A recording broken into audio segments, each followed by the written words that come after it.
Bonjour les amis, j'espère que vous allez bien. Alors je pense que ce commentaire fait partie des commentaires les plus importants. Que faire si l'agent consulaire ne regarde pas les documents? Mais sachez qu'ils ne sont pas obligés de regarder les documents. C'est vrai qu'ils en exigent, mais normalement, ils ne sont pas obligés. Parce que je vous avais donné la raison la dernière fois. Beaucoup d'entre eux pensent que beaucoup de documents sont falsifiés. C'est-à-dire, ils savent que lorsque les gens veulent venir ici aux États-Unis, beaucoup parfois font des faux relevés bancaires, les fausses attestations de congés et autres. Donc, parfois, ils préfèrent se concentrer sur le face-à-face. Ce n'est pas que je ne suis pas en train de dire que les documents ne sont pas importants. Je ne suis pas en train de dire que chacun qui passera à l'ambassade, on ne va pas regarder ces documents. Non, il peut arriver qu'on ne regarde pas tes documents. Il peut aussi arriver qu'on regarde tes documents. Il y a ceux-là qui arrivent à obtenir le visa sans qu'on ne regarde leurs documents. Moi, je l'ai fait, je suis passé sans qu'on ne regarde aucun de mes documents.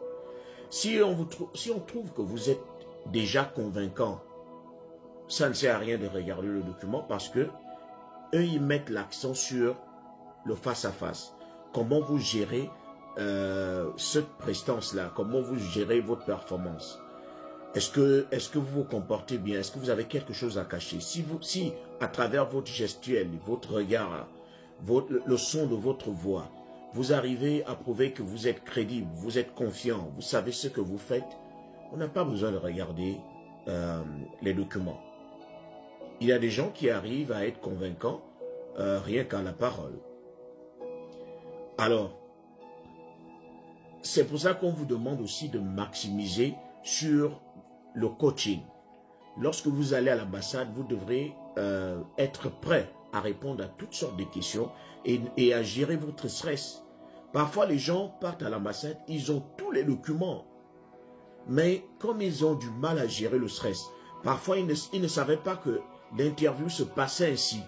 Que l'interview se passe d'une certaine manière. C'est-à-dire que tu es assis, tu entends comment on interroge l'autre. Et ça commence à te faire paniquer. Et surtout lorsque tu vois que l'autre part de la fenêtre, on lui a refusé le visa.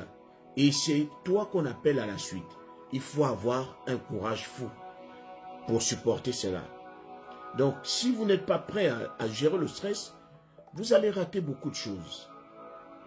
Une agence peut vous aider, mais si vous ne savez pas vous comporter le jour J, ça va pas.